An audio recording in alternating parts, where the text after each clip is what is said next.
So this last speaker I've known for just about forever, and I've introduced him so many times that I don't even know what to say anymore. He's a great friend, a great speaker, a great person to end this movement, and give it up for JT Eberhard.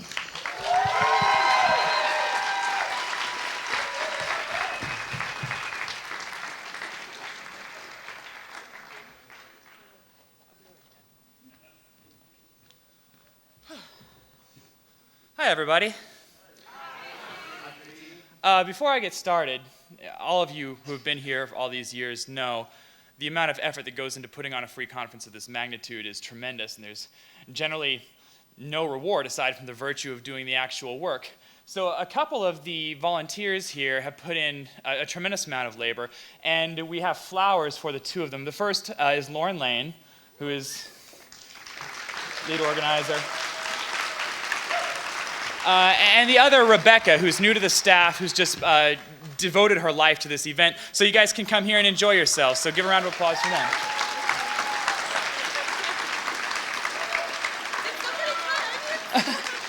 And earlier, Rebecca Elder here approached me and asked me if I would announce that we're giving flowers to Lauren and Rebecca. And I happen to know that Rebecca has done a tremendous amount of work as well. And I asked her, who's going to give you flowers? She said, I'm an independent woman. I get my own flowers.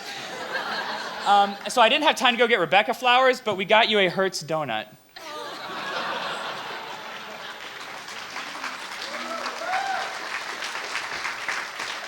And it's not just them. It's Micah Weiss. It's Jeffrey Marcus. It takes an entire team to put this on. As I've said every year, having a career in music before being a blogger for a living, how lucky am I, I'm fully aware of how rude it is to ask for a standing ovation, so I would never, ever ask anybody to stand up and give the organizers of this event a huge round of applause, because God damn it, they've earned it.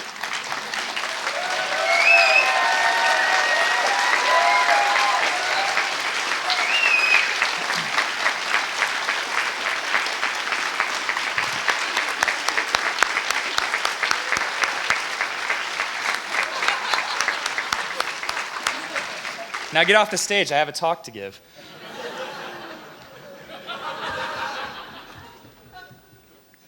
And before I do, before I came this year, I loaded up pictures from the last 7 years. And God, it's just, I don't know about it, if any of you feel the same way, but I've grown up with this event. It's not a part of my life the whole year long, but it's become an annual reminder of how much older I'm getting. But how much atheism has changed and how much progress we've actually made. And I'm so indebted to it. Every year when I'm here, people come up to me and thank me for organizing the event. And for 4 years now, I've had to be like, I've had no part in this. It's all them. But other people come up and say, thank you for laying the groundwork. And I'll say thank you for that. But I'll also say the best thing I ever did was to leave and get out of their way, because they've done so much more with it than I could have ever envisioned. And it's so ironic every year to have this annual event where I get to come and have my pride for what the organizing team has done overshadow my feelings of inadequacy they cause me. But it's still a wonderful time.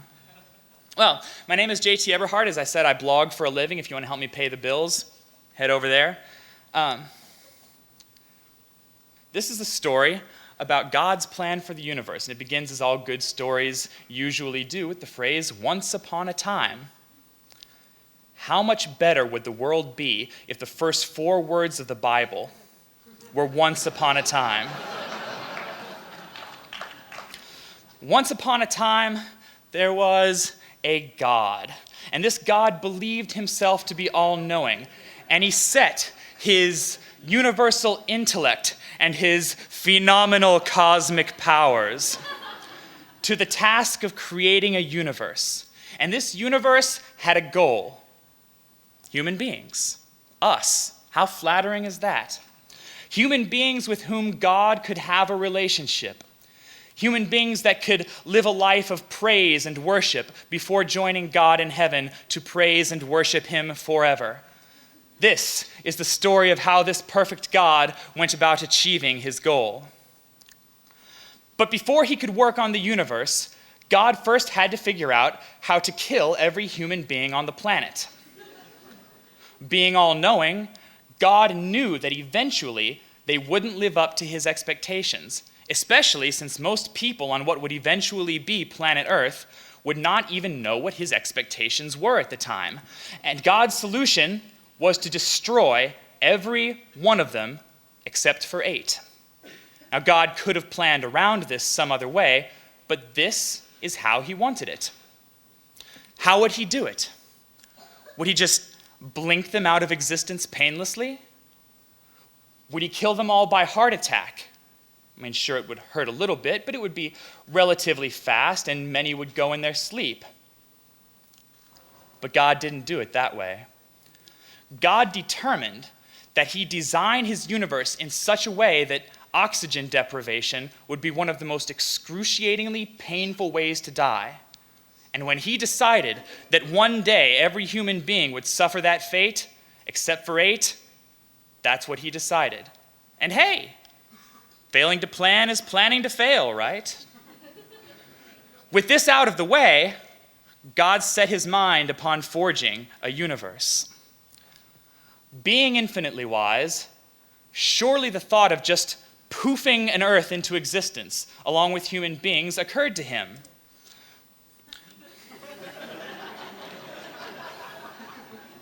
Being all-powerful, if God wanted to make man, all God would have had to do was will it to be. He wouldn't even have to go through the unnecessary steps of building man out of dirt. But God did not opt to create the earth and its inhabitants in this way. How did he do it?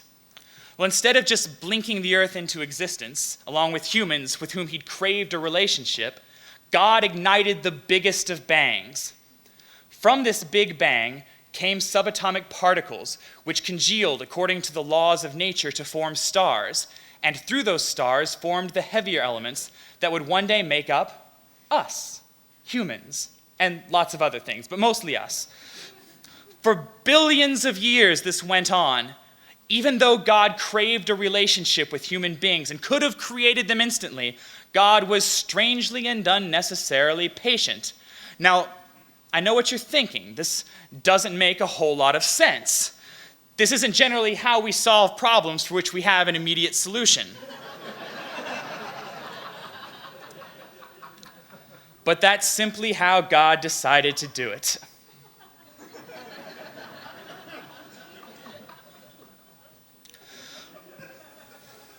Slow it down. Through these billions of years, the universe expanded, growing so large that humans, thanks to the natural restrictions on how fast something can travel that God put into place, would never be able to explore almost all of it. Through all of the time, the universe became rife with rocks and black holes, mindless objects which could give God no companionship, no conversation, and none of the worship for which he pined, and which would never know an interaction with life of any sort. It was to these objects that God dedicated the sum of virtually all the matter in the universe. It was to these objects that God dedicated virtually all the time in history. A strange way to achieve his goal of a relationship with humans, but that's how God did it. And so it went. For almost 9.3 billion years of natural forces acting upon inanimate objects, until one day, in a galaxy similar to countless others, around a star that was spectacular in its similarity to pretty much every other star of its type, a planet formed that humans would call Earth 4.5 billion years later. This planet was unable to harbor life, thanks notes, and would be unable to harbor life for several million more years, but that was all part of God's plan from the beginning. Rather than just creating a life-friendly planet in a life-friendly universe from the start, God set the stages in motion for a planet that would one day generate an atmosphere, and for a time be able to sustain some life, even some humans, though by no means all of them. After long enough, life came into the picture, but not the life that was ultimately God's goal. This life was unthinking, it was unfeeling, and was essentially just chemistry. It was self-replicating molecules and primitive cells, and nothing more. Yet these would be the building blocks that would eventually produce humans, for which God made the cosmos.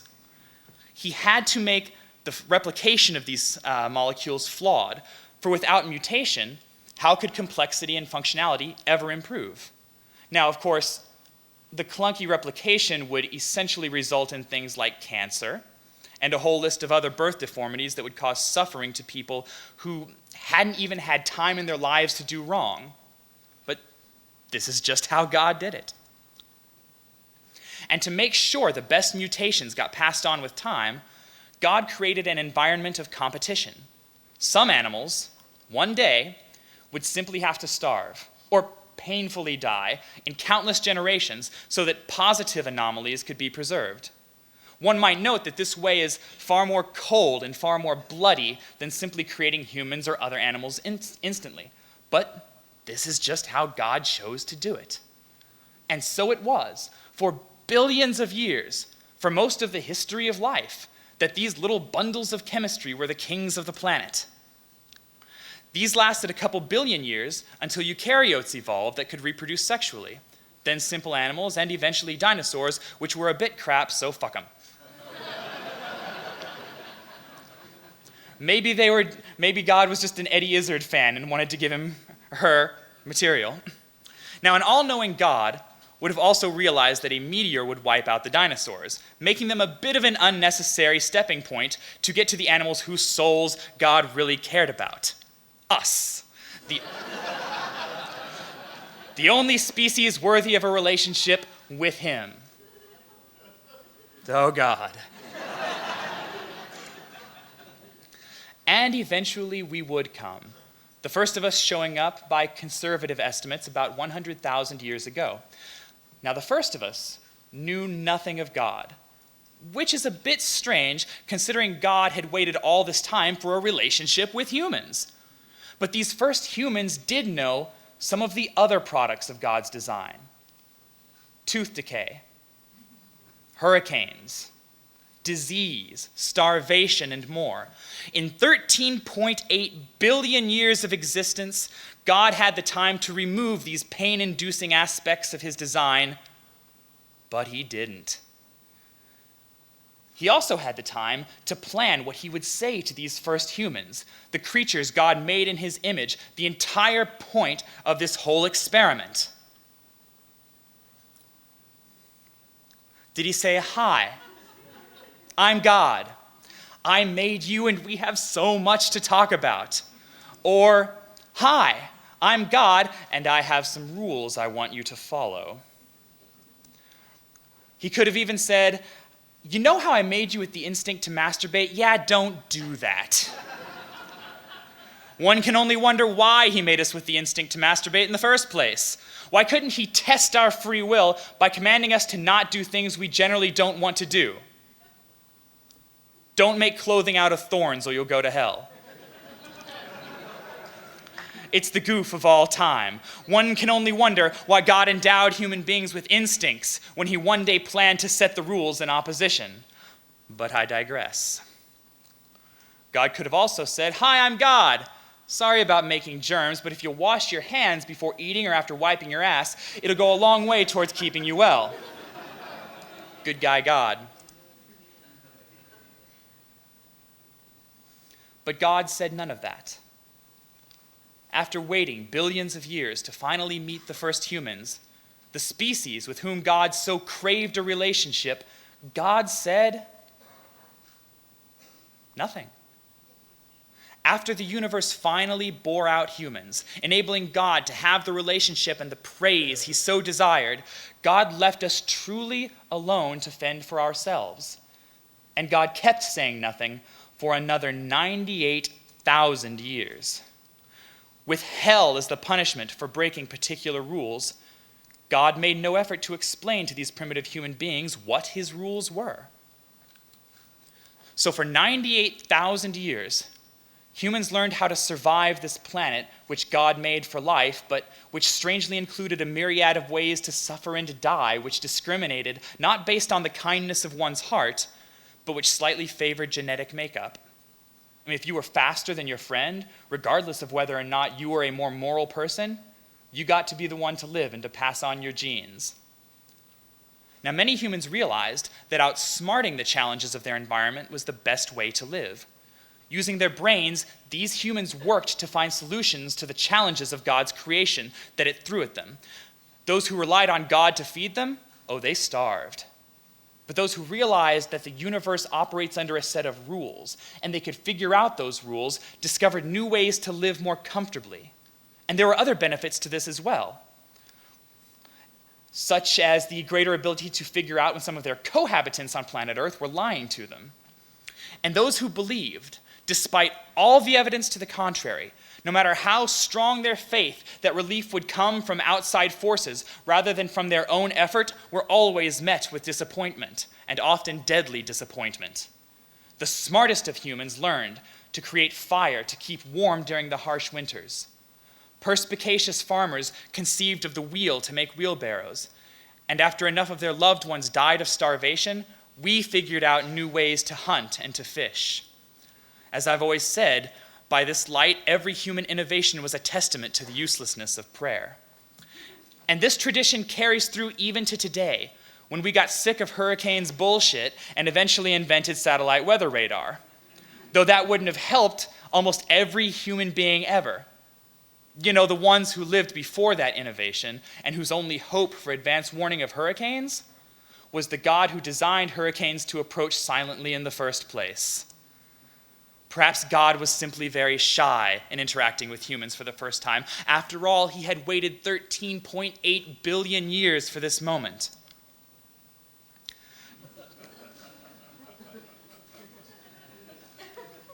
God also watched as human beings began to suspect that there was some kind of divine architect. God watched as sect after sect came up with incorrect ideas about how God had done things. Was it turtles all the way down? Was the earth the product of two celestial wolves doing the nasty? Countless religions were conceived, all of them wrong, and God said nothing until finally, 98,000 years after the first human beings appeared on the scene, by conservative estimates, and after 13.8 billion years of waiting, God decided to set the record straight. How would he do this? Well, God could have appeared to every human being throughout all of history, communicating his wishes clearly. I mean, after all, if you want a relationship with someone, it would seem that making sure they knew you existed would be a priority. But God did not do this. Instead, after watching millennia after millennia of human beings writing inaccurate books while claiming to be inspired by God, God actually inspired a few people in a largely illiterate region of the world to write a book. But rather than inspiring them to write about the history of the earth and the universe as it truly was, knowing that one day human beings would be able to figure out the actual history of life and of the universe, God inspired his chosen authors to record an account that dealt only with an incredibly small region of one planet, in a universe with more planets than grains of sand on the earth. And he also inspired his chosen authors to record an account that did not match up with the truth, just like the holy books based upon the imaginations of founders of every other false religion with which Christianity would share the earth.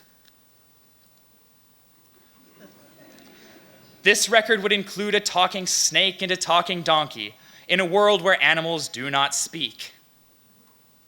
This account would include all of the stars being made on the same day in a universe where stars are still being made and would continue being made for a very long time.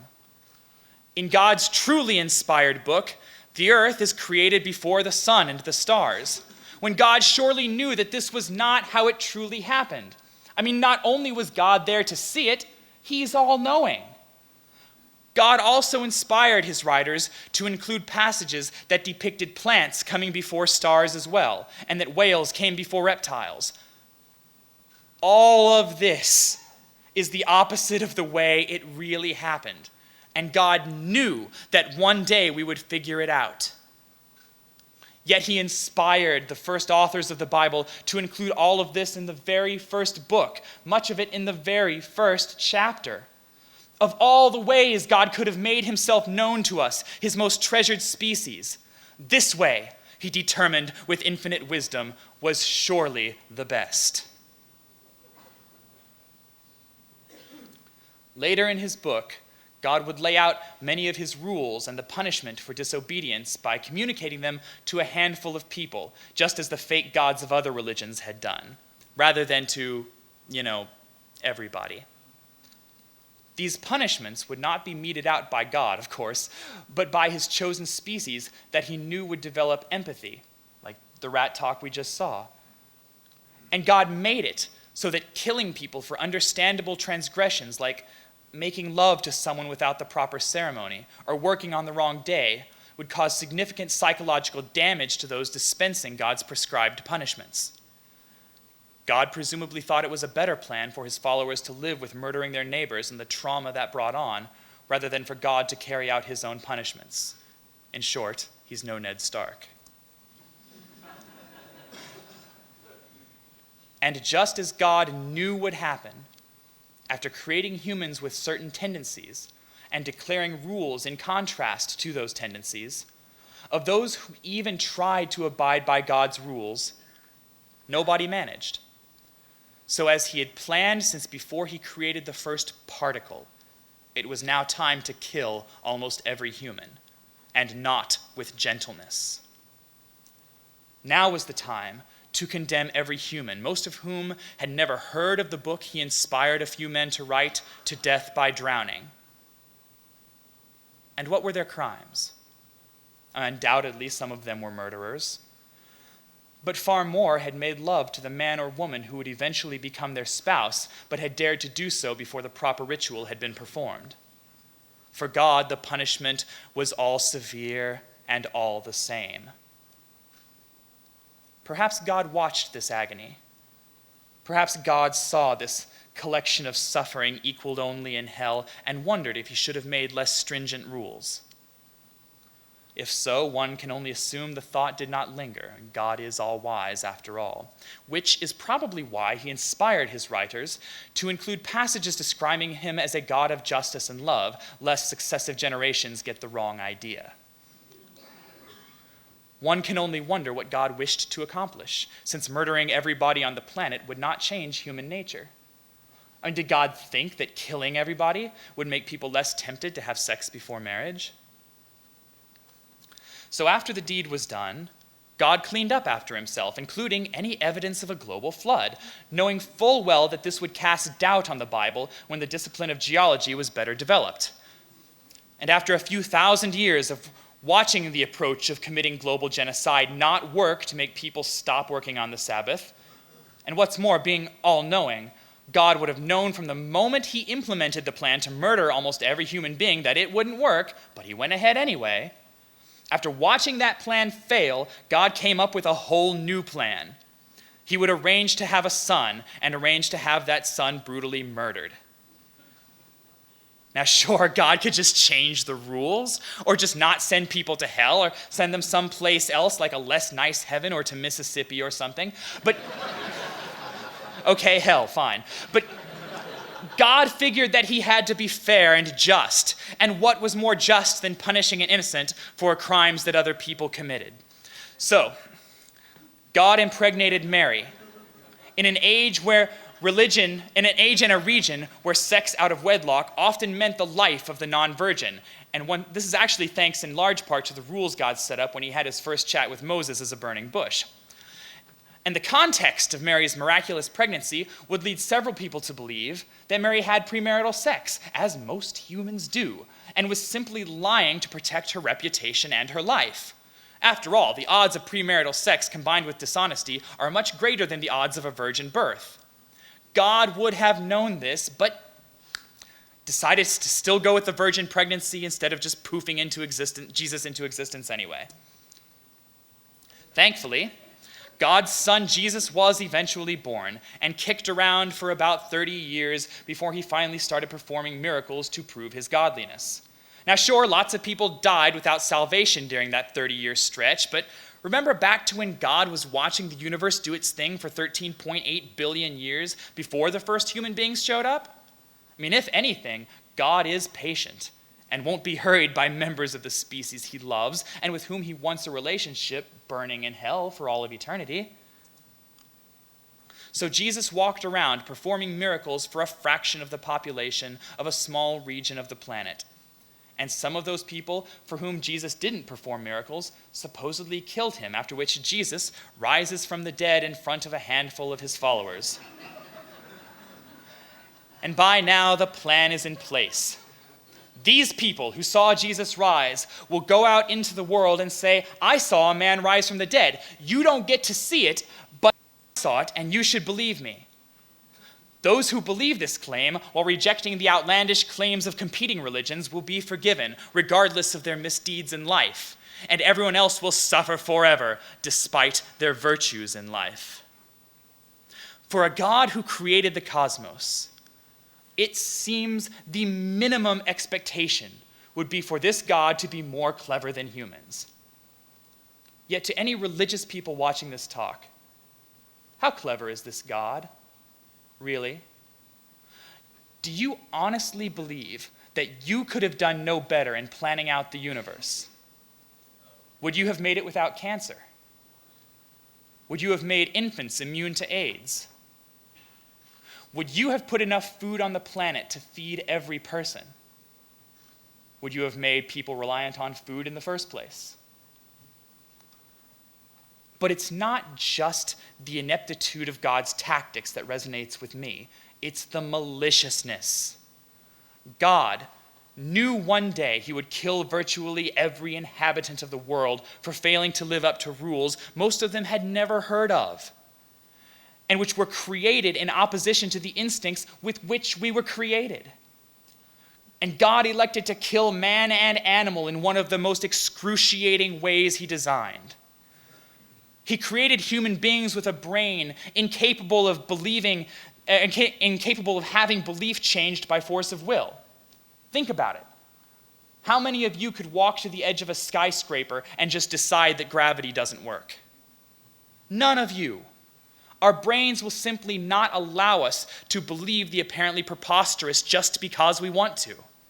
And after making us with these brains, God created a hell and made salvation from it not based upon how compassionate a person is or how compassionate they were in life, but upon their ability to believe a man rose from the dead, a claim that violates every way we know the universe to work. A claim for which the only evidence we have is the testimony of a handful of people surrounded by liars claiming to have witnessed the power of gods in every other religion.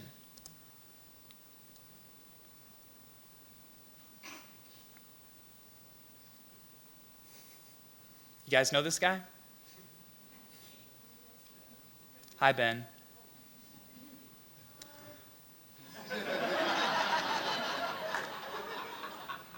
We should be grateful to have no knowledge that this God exists.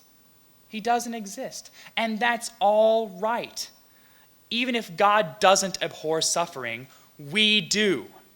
Even if God thinks cancer is a vital part of existence, we don't. In a world bountiful with ways to suffer and die, over the years we've managed to think our way around many of them, and we're getting better at it all the time. And we share our discoveries because we care about the well-being of our neighbors, even if the universe doesn't. The absence of answered prayers is a vacuum filled with the compassion of humankind. There is someone looking out for you, and it's me. It's your loved ones. It's your friends. It's other Christians. And it's other atheists. It's people of all stripes, all colors, and all creeds. If our ability to overcome tribulation has taught us anything, it's that figuring out what is true matters, which means it's important we be able to tell each other when we think the other is wrong. But it's also important that we continue to work together rather than existing as warring tribes. Ask previous generations. The world already presents enough threats to us without adding each other into the mix. That means we have to be patient. It means we have to assume the best of each other until there's reason to do otherwise. And this is something atheists can be remarkably bad at. And we have to be intellectually honest with ourselves rather than simply trying to win conversations. But above all, we must pursue the truth by examining the world and making honest, intelligent conclusions. And who among us can honestly conclude that God, if he exists, wasn't exactly the most clever of planner when he came to the universe, and that no God with the intelligence to make a universe would ever use this plan to demonstrate his wisdom? It's clear.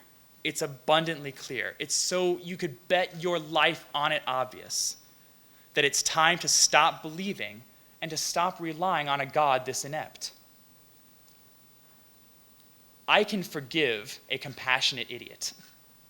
What I can't forgive is maliciousness.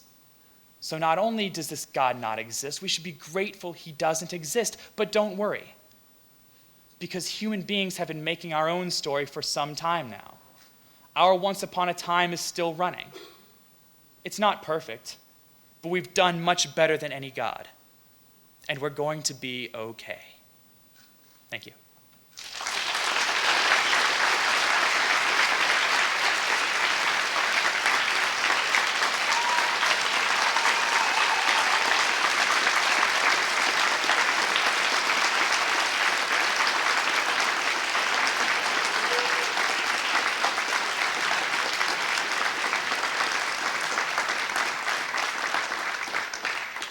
I feel like I've grown up with so many of you doing Skepticon over the years.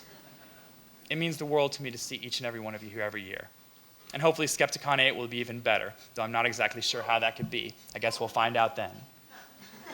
You doubt me? No, I'm just really impressed with Skepticon 7. Thank you, everybody.